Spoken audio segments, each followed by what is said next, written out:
Scientific literacy is a massive topic, and so with only a short amount of time, I do want to be clear that this talk alone wouldn't really provide, sufficient instruction to be considered scientifically literate across all disciplines or even one discipline.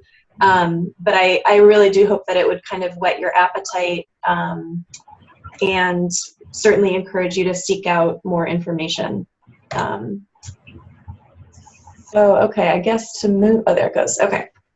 So to say just a little bit about how I thought I would organize the presentation today, I'll say just a few words about my background before going into discussing kind of how I conceive of the meaning of scientific literacy and a bit about the scientific process. And then talk a little bit about whether we should trust science and scientists, because that is a common topic of conversation. I'll share a couple of pitfalls in the understanding of medical studies. And then I'll say a little bit about some questions you might think about when you're trying to determine whether information on medical studies is trustworthy. And then a few closing thoughts and resources, and then open it up for discussion. And I'm hoping to keep to, I think Sarah had mentioned about a half an hour, but Sarah, I won't be looking at a clock, so please feel free to jump in and say, wrap it up, because I get excited about topics and sometimes ramble. Sure. And that's okay too, within reason. So yeah, I'll keep an eye on the clock. Okay, sounds good. I've got to remember to use my mouse to advance the slides, not the keyboard, because that doesn't work. Okay, so just a little bit about my background. I am a reproductive health epidemiologist. That does not mean that I do anything having to do with skin, although a lot of people think epidermis when they hear epidemiologist. It basically means that I design, conduct, analyze, and present scientific studies on various issues. And for me, that means specifically in sexual and reproductive health. And so some of the topics that I have spent quite a bit of time working on are in contraception, particularly around the safety, efficacy, acceptability, or other characteristics of various method options. I also do research in areas related to HIV and other STIs, on abortion, on multi-purpose prevention technologies, which if you haven't heard of those, please do ask me afterwards. It's one of my favorite subjects. I do work on infertility and more. And most of my work has a largely international focus, particularly most of my work has been in sub-Saharan Africa, especially Eastern and Southern Africa. But I've done a little bit of domestic work as well. I currently work at a reproductive health research organization in New York called the Guttmacher Institute, and I'm affiliated with the Department of Epidemiology at Johns Hopkins. And my joining you today, I should be clear, is not through the auspices of Guttmacher. It's through my own kind of academic affiliation, so just to mention that. My work, I think, involves not only the scientific aspect, but I'm also a big advocate for communicating scientific information to the public, hopefully in ways that are understandable, since scientists can often speak like nerds and be incomprehensible. So I try to get a little bit better at doing that, being non-jargony and whatnot through a lot of communication on Twitter. I keep a blog on my website, and you can have the link. You see the link listed there, and I'm happy to send out the slides afterwards because I actually include a bunch of links in the slide set. So in case you want to use those, I'll send around the slides. In terms of my training, I did a PhD in reproductive health epidemiology at Hopkins. I finished in 2009 before doing a postdoc, and then joining USAID before my current position, and I did a bachelor's in medical anthropology at Brown. I just thought it would be useful to say a bit about kind of my involvement with and philosophy on fertility awareness-based methods.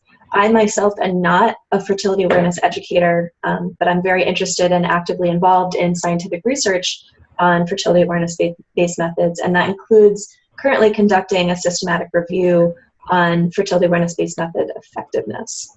I am a member of AFAP, and I've really enjoyed that collaboration, and thought it would be interesting to mention to people that in my previous job, I was Senior Epidemiological Advisor at the United States Agency for International Development, and I did start a working group there on fertility awareness to basically enhance understanding of the evidence base throughout the office that I worked in, and how we could expand that knowledge into other offices, such as the Office of HIV and folks thinking about different issues. So happy to talk about that more later.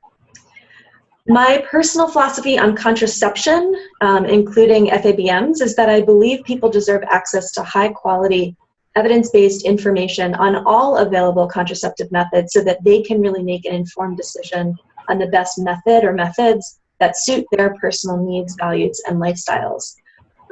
So I wanted to just kind of start by saying, as an epidemiologist, I find myself simultaneously concerned about a few things. The lack of knowledge on FABMs that I see in certain circles, and this involves things like conflating the rhythm method with other FABMs, or kind of a reflexive dismissal of FABMs in certain circles, which I think is troublesome, and hope that the systematic review can help to address to some extent. But on the other hand, I'm also incredibly concerned when I see people promoting FABMs by disparaging other contraceptive methods in non-scientific ways, or cherry-picking results of scientific studies. And I'll talk a little bit about some of the concerns related to that, and again, happy to talk about it more in the discussion.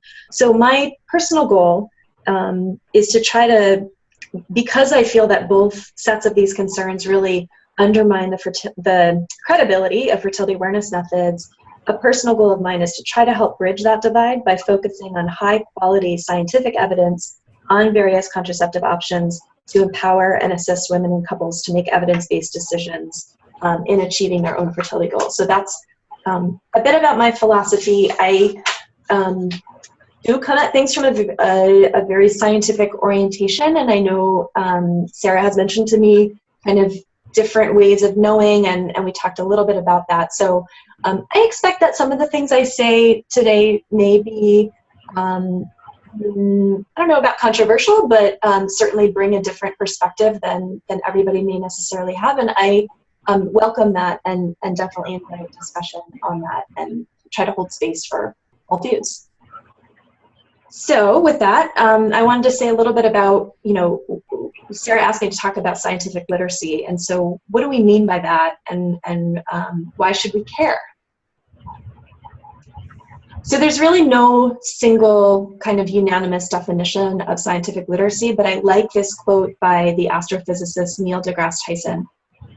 He draws a distinction between kind of knowing scientific facts, like how things work, versus scientific literacy as more of a lens through which we observe the world. And the American Association for the Advancement of Science has a quote that I also like that says, when people know how scientists go about their work and reach scientific conclusions and what the limitations of such conclusions are, then they're more likely to react thoughtfully to scientific claims and less likely to reject them out of hand or to accept them uncritically. And I really like this framing of scientific literacy because I think it emphasizes a couple key points. The first being, it emphasizes the importance of understanding the scientific process and how scientists come to know what they know. You might say that some scientists are generally a constructively skeptical bunch, and would certainly be among the first to say that scientific results should not be accepted at face value, but should be questioned and poked and prodded to ensure that we inch closer and closer to the truth. But that the process used to obtain those results is really incredibly important to consider when we're considering or evaluating the validity of those results. Second, I like this quote because it emphasizes that scientific conclusions generally do have strengths and limitations. I think the public sometimes may have a false impression that scientists think their own work is kind of infallible. But actually, I would argue that good scientists generally make a pretty heroic attempt to kind of clearly lay out the limitations of their own work so that those limitations can be carefully considered.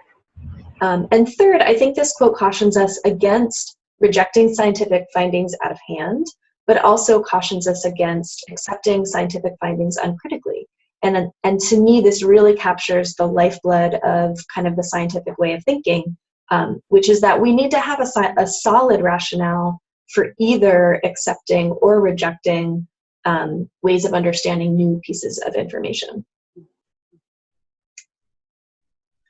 So taking a step even further back, why should we even care to be scientifically literate? And I love this cartoon because I think it depicts what's a pretty common frustration for the public. It kind of satirizes the fact that many people feel like a new report is coming out every day in the media suggesting that factor X, in this case coffee, can cause issue Y, in this case depression, in group Z, in this case twins, and that this really sometimes kind of just feels like a random roulette. And this information overload and the fact that sometimes these findings are in conflict with each other can really serve to undermine confidence in science, and can beg the question of whether scientific findings and scientists deserve to be trusted. So I do think that we should acknowledge that there are several challenges to public trust in science. First, it's a human endeavor, and that means that it's necessarily colored by individual experience. I would say that in principle, scientists strive towards trying to minimize their own biases, but that's of course impossible for any one person to do perfectly. And that's one of the reasons that I also think that diversity in science is such an important thing. There are concerns around conflicts of interest, around how much influence funders might have over the way that research is either conducted or reporting. Sometimes there are cases of outright fraud, although I would, to try to keep things in perspective, note that fraud happens, but it's pretty rare. I would say that there have been a lot of discussions recently about the reproducibility of scientific findings, and that's been a concern for many, and that organizations such as the National Institutes of Health are really taking steps to try to address this concern. Peer review is a very important way for scientists to catch and correct errors and to be sure that we're benefiting from the expertise of our colleagues and from scientific knowledge accumulated throughout history, but it is an imperfect system. Just because something is peer-reviewed and published in a journal does not mean that it is faultless or flawless. And I think many conversations are currently happening about how we keep improving that system. In some cases, unfortunately, you have individuals or groups who are either inadvertently or sometimes deliberately misusing data to advance particular ideological agendas, which is certainly a problem. And sometimes messages about scientific findings don't always come through clearly, either because scientists are poor communicators of their work in some cases, or because the media is translating that work in ways that aren't necessarily accurate to what was found in a given study. I would say that all of these issues are incredibly important and worthy of attention and should always be open to discussion and inquiry. But I would still argue that science and scientists absolutely do deserve public trust. I think as a whole, the scientific community is aware of these concerns, but would generally argue that they don't outweigh the benefits of what the scientific method brings to society, and that we're continuing to improve this system to try to address many of these flaws. I think science undeniably provides enormous benefit to society, and I think it's a self-correcting system. It's designed to be a self-correcting system in which flaws and mistakes are generally discovered and eventually corrected, and I think that's part of why scientists place a lot of faith in the system. As I mentioned before, although there are many ways of knowing, I would argue that the scientific process remains the most reliable system that the public has for developing new information, for systematically examining it for flaws, and for building upon foundations of knowledge to try to make progress. So clearly, this is my bias as a scientist. I do have faith in the system, and I recognize that not everybody may. But I think it's important, as kind of mentioned in that quote by the AAAS, that understanding the process of science is helpful for people being comfortable with their feelings about whether science and scientists are trustworthy. And so I wanted to say a little bit about the scientific process. And I love this graphic because I feel like what often gets taught in terms of the scientific method is kind of this very linear list where a scientist has an idea, they develop a hypothesis, they collect the data to test that hypothesis, and then they draw a conclusion. And that very linear model has something to do with the scientific process, but I would say it's a much more iterative and complex process. And that's why I really like this diagram, because it starts to get towards the complexity of the scientific process while still communicating 4 important points about the process. So some of those points are that first, there are many routes into the process of exploration and discovery, and that ranges from serendipity, you might think of the apple falling on Newton's head, to trying to solve a very practical and recognized problem. The second main idea that I think this graphic communicates is that the very rigorous testing of ideas is at the very heart of the scientific process. And to me, again, this is really the most beautiful part about science. This is where we really try our hardest to distinguish fact from opinion by gathering and interpreting data in hopefully very rigorous and systematic ways, and trying to let the evidence guide us towards the truth. I think most of what happens in the scientific process is really happening within that green circle, and every discipline kind of goes about this in a different way. So today I'll really be talking about this from the orientation of epidemiology, but there are many, many types of ways that scientists gather data and work at interpreting data. The third point that was actually the reason that I set out to try to find a better diagram to represent the scientific process was because the vast majority of those very linear representations that I talked about before never include this component of the purple component, the community analysis and feedback. And this, I think, is really one of the major strengths of science. It really helps to ensure accuracy because it's a group endeavor. And I think when you think about where different ways of knowing derive authority, I think this is one of the major strengths of the scientific process, because building scientific consensus is a long, slow, and sometimes very, very painful process. But I think it helps to ensure that authority is not concentrated in individual hands, and that there's a lot of kind of checks and balances in coming to know things that we believe that we know. And then finally, science obviously provides a lot of major benefits to society, as I mentioned before, and this can include things like treatments to cure diseases or interventions to allow people to live healthier lives, informing sound policies, and solving identified problems. I wanted to say a little bit about the process of peer review.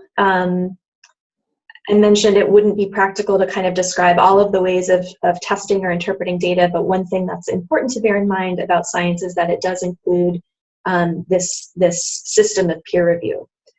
So this is a pretty simplified, again, cartoon that shows a little bit about the peer review process for folks who may not be familiar with it. Scientists will conduct the study, write it up and share their results, and then they'll submit that paper to a scientific journal. And generally what happens is an editor will read that paper, decide whether it's kind of original and high quality enough to be sent out to other peer reviewers. And if it's sent for peer review, typically at least 2 or 3 peer reviewers will be asked to read the paper with a very critical eye, and to provide comments on it, along with generally a recommendation of whether that paper was sufficiently well done enough to merit being published in the scientific literature. And there can be a lot of back and forth in this process. It can sometimes take several rounds of back and forth, and that can sometimes take several months or even years until an article finally meets standards of editorial and peer review to be published. A few important things to know about the peer review process. It's very time consuming. It's very competitive to get your work published in a high quality journal, but it's incredibly important. And I think, again, part of the lifeblood of how science derives its authority and leans upon the community and historical knowledge. I think second, it provides an organized kind of skepticism by independent experts, and it's the kind of scrutiny that maybe a little bit masochistically you learn to love and crave. Since scientists judge evidence collectively, I think expert consensus is something that is quite meaningful. and doesn't always get fairly represented, maybe in all media outlets. I would also say to that, I think sometimes scientists do have very honest disagreement on issues. They can have very intellectually honest differences of opinions, and this is useful as well. And I think this is cherished. And I think sometimes the honest disagreements between scientists may be misinterpreted by the public as one more reason not to trust scientists. And I would argue that that would be a mistake. That is part and parcel of the process of inching ever closer to truth. And finally, I think I mentioned this before, peer review does not provide an absolute guarantee of accuracy or credibility. Frankly, plenty of published articles are garbage. However, I think overall, peer review definitely helps to enhance the accuracy of items that are published, and it also, to some extent, provides an opportunity for cataloged conversation after publication that happens in the forms of letters to the editor, or even newer ways of kind of having group conversations on the accuracy or validity of papers through things like various websites that are being set up specifically for post-publication peer review. So that's kind of my overall intro to what I think of when I think of scientific literacy, and a little bit about the scientific process. And I thought it would be useful, hopefully, to run through a few common pitfalls that I notice some non-scientists grappling with when they're understanding medical studies. And again, this should not be taken to be a comprehensive list. I tried to just pick a few that I thought might be interesting. So one major pitfall that I hear about often and talk to people about often is equating the value of anecdote with data. And I want to be very clear that I think anecdotal stories can provide value, but they can feel so powerful that they cause people to ignore contrary evidence. And confirmation bias, which is kind of favoring information that confirms your pre-existing beliefs, can kind of compound that problem. So anecdotal evidence does have a role in medicine. Some people are familiar with the phrase kind of canary in the coal mine, and certainly things that happen to individuals, certainly by clinicians, need to be taken very, very seriously. But when we think about moving anecdotal findings to a population perspective or kind of a public health perspective, anecdotal evidence should really only ever play a minor and very clearly defined role. And I think that's demonstrated pretty nicely in this graphic.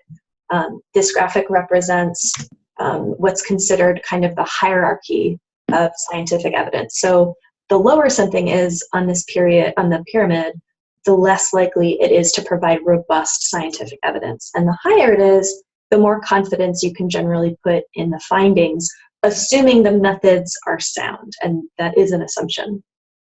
So for example, we can't use anecdotes to establish whether a relationship between a specific medication and a health outcome is causal. To use kind of an absurd example, just for illustrative purposes, just because I eat a grape and then walk outside and get hit by a car doesn't mean that eating grapes causes car accidents. That is something that happened, but there's not necessarily a causal relationship to it. And that's obviously an absurd example. And there might be things, where people take a medication and have a certain outcome that affects them in a certain way, in which there is a causal effect, but teasing that out with data that is of a higher scientific value is important to do. So I'm happy to go through kind of in detail what each of these different levels mean. I think it would take quite a bit of time and discussion, but just to say a few brief words about each of them so that you're, if you're not already, at least familiar with some of these different types of evidence. We've talked about anecdotal findings, and those are kind of on par with opinions and ideas. On the green level, it mentions case reports or case series, and these are really kind of a collection of anecdotes, but described in a hopefully detailed and systematic manner that can help people start to bring together, okay, I'm seeing this happen in a couple people, or a couple people are reporting this, but what does this mean? What does this mean taken together? These really help to generate scientific hypotheses, but again, they can't provide proof of safety or of effectiveness because they typically don't include information on a comparison group of people. And having comparison groups of people is incredibly valuable when we try to sort out causality. And in these higher levels of evidence going up to observational studies, you typically would have a comparison group. And by comparison group, I mean considering things like if you're trying to figure out whether a certain medication works, having a group of people who have that medication and having a group of people who didn't have that medication is useful so that you can understand for particular outcomes that you might be interested in, would those outcomes have happened anyway without that particular medication? Observational studies do not involve the component of randomization, and so moving higher up on this chart, on the orange level, you see clinical trials, and often this is where you get into randomization, and randomization in brief means you are taking a group of people in your study and kind of dividing them into two different groups, treating one of those groups with a particular intervention, and then having the other group be your control group. And the power of randomization is that because individuals are randomly assigned to one or the other group, and sometimes in some trials there's more than two groups, because they're randomly assigned, all of the other factors, age, weight, eating habits, anything you might imagine, should be balanced out between the two groups. And that helps you to see more clearly the outcomes that those two groups are experiencing are hopefully not associated with any of those other factors that would have been balanced out between groups in randomization. And finally, systematic reviews are incredibly important because any single study can be wrong or can have a finding that's simply due to chance or any number of other issues. And what a systematic review does is it collects all of the literature on a given issue and kind of pulls it together and evaluates the quality of it, which helps to put the entirety of evidence on a particular issue into better perspective. So a misperception kind of related to this last point about anecdote, and I want to spend a little bit more time on this because it is something that comes up quite often. A misperception that I hear often is people feeling like science or scientists ignore the voices of individual people. So for example, I hear this quite a bit in conversations about the safety of hormonal contraceptive use, with some people saying, well, scientists just ignore women who have experienced various issues like depression with use of oral contraceptive pills. They ignore those voices and they don't want to hear that. I would argue that the fact is science does not ignore the voice of individual experience. But instead, scientific studies are really trying to systematically collect the voice of individual experience. And when that kind of information is systematically collected, we call it data. So I think there's a real kind of false distinction drawn between individual experience and those numbers that scientists have. Those numbers are being derived from voices. And as I mentioned before, sometimes it can be done imperfectly, but I think the attempt to collect that information systematically and to understand it is one of the real strengths of science. And again, as I mentioned before, kind of having a comparison group, which you have in some of those higher levels of evidence that I mentioned before, is really what helps us try to tease out, does a particular cause, like oral contraceptive pills, have a particular effect, such as depression, rather than just kind of relying on individual stories that are not contextualized with the experience of many, many, many other people. Okay, so moving on to another pitfall that I hear often. This is confusing correlation with causation, which is a phrase that all of you have probably heard often. This is a amusing graphic that I really like. It shows how the number of swimming pool drownings over the years have correlated with the number of films that Nicolas Cage has appeared in any given year. So, and there's the link at the bottom of this slide is an entire website that shows absurd correlations like this that will make you laugh. So I encourage you to take a look at it. The point of it, obviously, I don't think any of us would argue that the number of drownings each year cause the number of movies that Nicolas Cage decides to be in. And I also don't think we would argue that the number of movies that Nicolas Cage decides to be in causes the number of drownings in a given year, assuming people aren't so upset at his movies that they're collectively jumping into deep water. I think most of us would probably be comfortable with the assumption that this covariation in these two pieces of data is a coincidence. And coincidences in data happen. So this is kind of a funny example to illustrate it, but of course, you know, the point I'm trying to make is that sometimes it's much less obvious whether two variables are actually causally related or not. So I'm trying to bring this, you know, examples from the contraceptive field, and one way we might think about this is, okay, one question out there is, does the oral contraceptive pill cause weight gain? So we might think about that question, and we might have to consider the fact that, well, there are a lot of reasons why women who start taking oral contraceptive pills might have other factors happening in their life at the same time that they begin use of those pills that might also lead to weight gain. They might be settling into a longer term relationship, and so switching off of something like a condom towards a longer term method. And we know that those kind of changes in contraceptive behaviors do occur. Or maybe they're going off to college and starting the pill or something like that. So that's, you know, those kind of situations are where we really need to rely on scientific studies and not so much on kind of gut feelings or personal experience or anecdote, so that we can really pinpoint the real causes of any effects that we might feel are negative effects. Because if we don't know the true cause of some of these negative effects, like you know, depression, as we talked about before, or unwanted weight gain, then we don't know how to effectively prevent those effects. And so that's part of the reason why I think being sure that we're drawing those conclusions based on solid information is so important, because we want to help people avoid effects that they don't want. Okay, so another pitfall is failing to understand the differences between absolute risk versus relative risk. There's a great link at the bottom of this page that it goes to a really nice resource that will help you kind of play with real data to better understand the differences between the two. Just because it's been in the news lately, I'll mention one. You might have heard, bless you, you might have heard that the World Health Organization recently came out with a statement suggesting that eating a certain amount of processed meats for an individual person will raise their risk of colon cancer. And I think the statistic was by about 20%.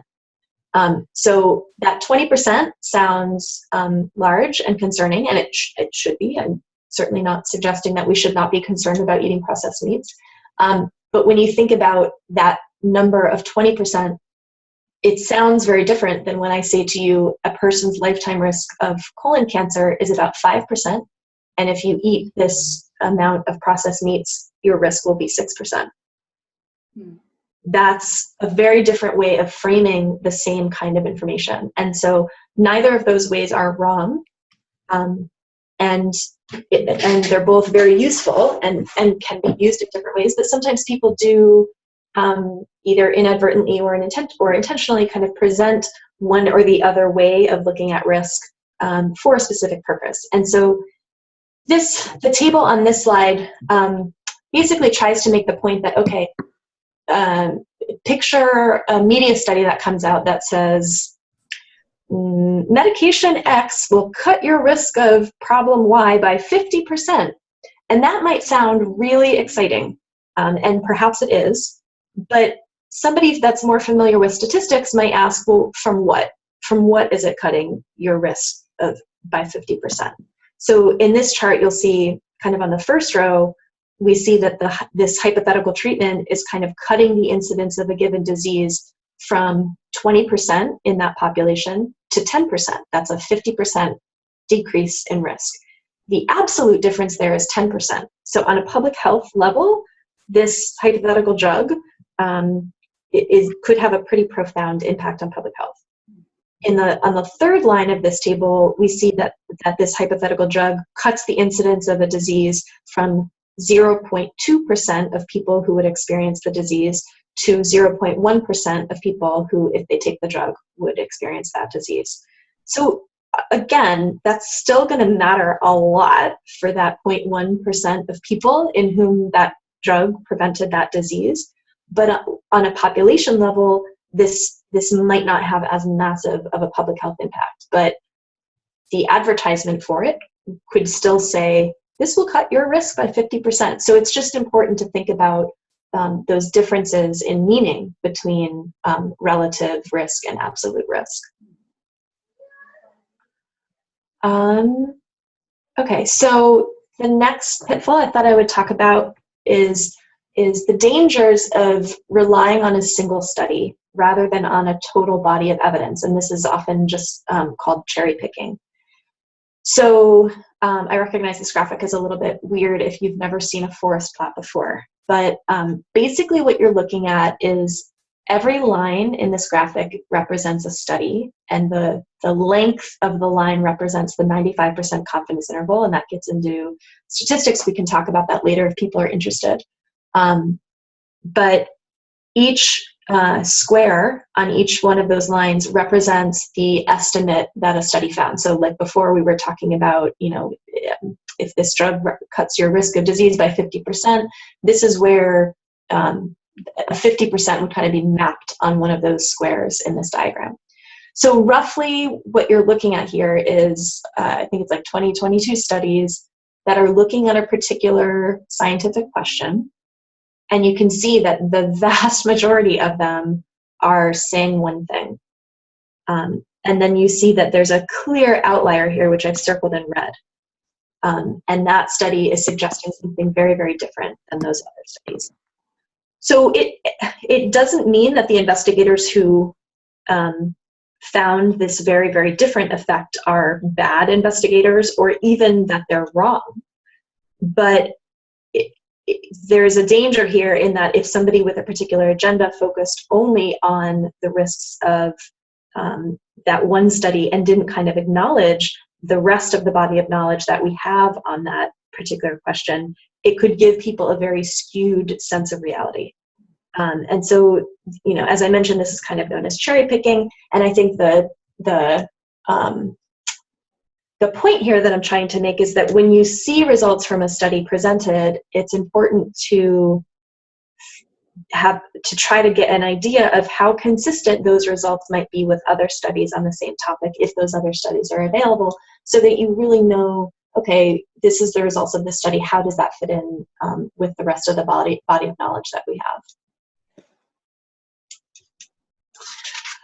Another point I wanted to make is related to ignoring selection bias, and I have used a very fertility awareness method based example here that stemmed from a recent conversation that I had with a company called that produces the fertility monitor, Daisy. Selection bias has to do with knowing how people are basically recruited into a study, how they get involved. And whether that has any impact on how generalizable the results of that study might be. So for example, this company that sells this monitor recently posted results of a survey that they did. And they described it simply as a survey of women about how contraception has impacted their lives. I was very concerned by this survey because they didn't provide any information about how women were identified to participate in the survey. I don't know if they did a systematic random sample that was a nationally representative survey. I'm fairly certain that they did not, or if they just kind of reached out to people who were already using their product to ask them various questions about how that product has impacted their lives and how other methods of contraception has impacted their lives. Without knowing the sampling procedures, this survey has no scientific value.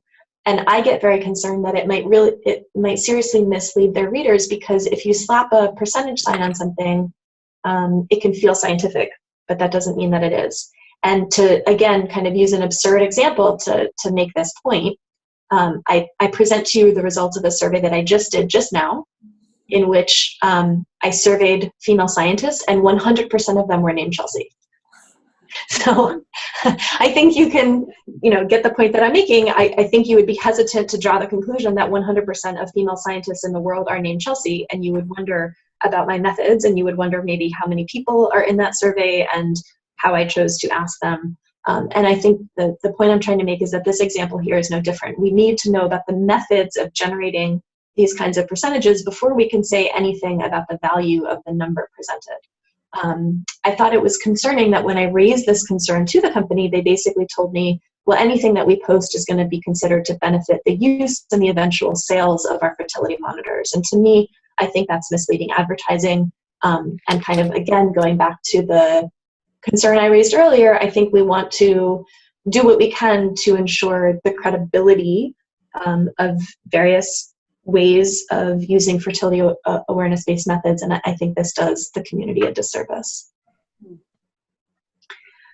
And as a final pitfall I thought I would mention is promoting a false sense of balance. So this cartoon says, so we'll be talking with Dr. Jenkins of the National Institutes of Health about the results of his 3-year study.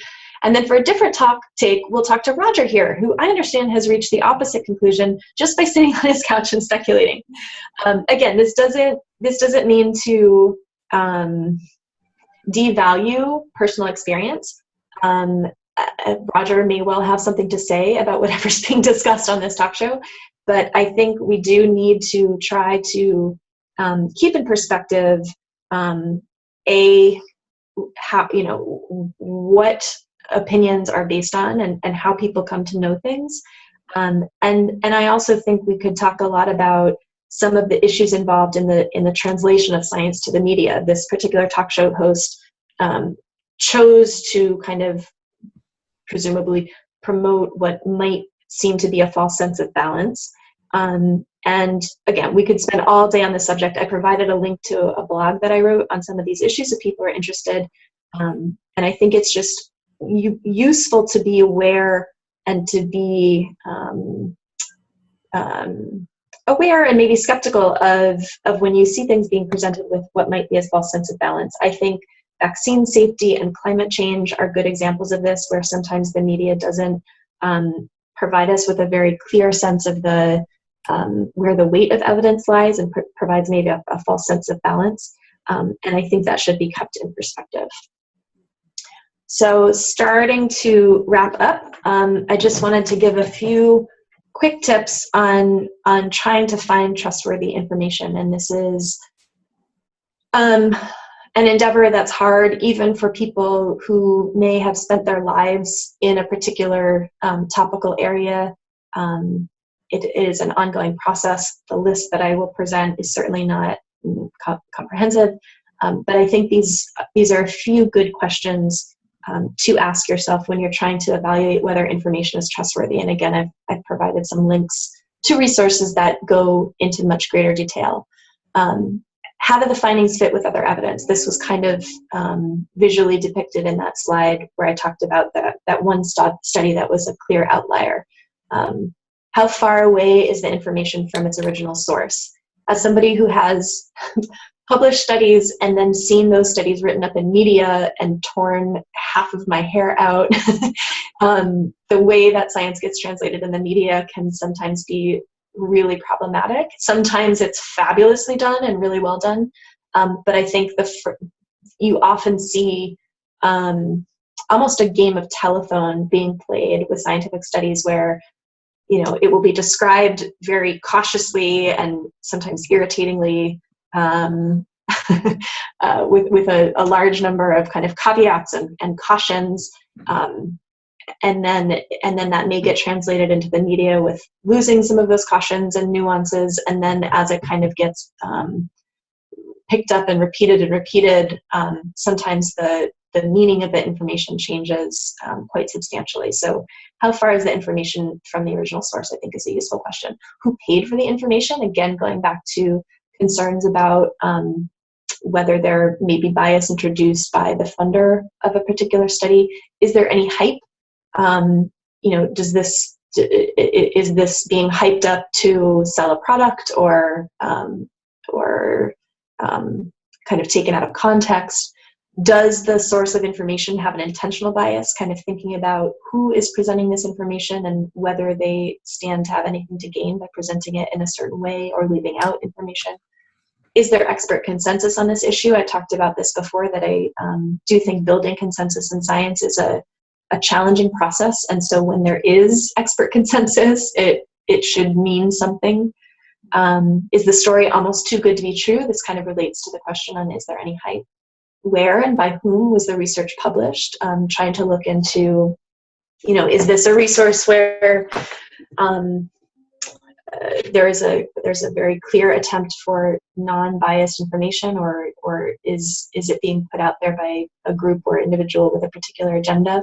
And then consider the source. I have concerns about the promotion of certain conclusions around various issues by celebrities who may not always be well versed in the issues that they're talking about, but they get much more attention oftentimes than the people who have studied those issues in a very serious and thoughtful way. And so I think that's something to continue thinking about and pushing back against. I've given on this slide a couple more links that I think are useful, hopefully in attempts to evaluate information. Happy to talk about any of those with people if they dig into them and have questions. And I would just say in closing that in addition to having scientific literacy, which is, I think, something, again, that everybody should strive towards, there are a few other key characteristics that I think serve us well, scientists and lay people alike, when considering scientific information and our position on that information. So the top one of those is humility. Even for scientific experts who might spend their lives working on a particular question, humility is really necessary to avoid becoming blinded by your own biases or our own biases as a society or a culture, be they personal or broader factors that might impact our way of thinking about things. So a willingness to really remain open to expert consensus, as I've talked about, I think is appropriate, but it should never dissuade you from asking tough questions. And to be sure, asking tough questions has often been very useful in kind of overturning incorrect conclusions that even sometimes groups of people have reached. Always allow new information, new high quality information to revise your old positions. This is something that I think politicians are afraid to do because they're afraid of being seen as a flip-flopper or a waffler, but I think this is a core value in science, that we always need to allow new information to refine our ways of thinking. Another, I think, useful adjunct to scientific literacy is impartiality, and I struggled a lot with the term to use here. I played with detachment and some other things, and I think sometimes there's a sense that scientists aren't maybe warm or caring, or that they don't care about people on the individual level, or that they seem even disconnected or detached from a particular outcome. And I'm struggling to find the ways to describe that. I don't think that is the case, but that I do think that truth, kind of capital T truth thing that we're always trying to inch towards, it's not always what you want it to be. I have certainly published studies myself, on particular interventions in society that I wish would be very useful for people, but are, when I look at the data, things that, oh crap, well, that doesn't look like it's going to be such a great idea. It doesn't matter how I feel about it. I think it is a key value to recognize that the truth is not always what you'd like it to be, and that your feeling about it matters much less than putting accurate evidence-based information out there. And at the same time, I would say impartiality doesn't mean discard your passion. I tend to think of, in my case, myself as a very passionate person. I would argue, be passionate, but be passionate about seeking the truth. And then finally, elbow grease. And I just put this in there because staying up to date and informed on the literature and information out there certainly isn't easy, but it's incredibly important. And I think kind of a willingness to critically read primary research literature, which is a learned skill in and of itself, and something that we can also talk about before forming very solid opinions, is an important thing to do. So with that, I thank you very much for your attention, and hope that you will all keep calm and ask for evidence as you move forward. Thank you.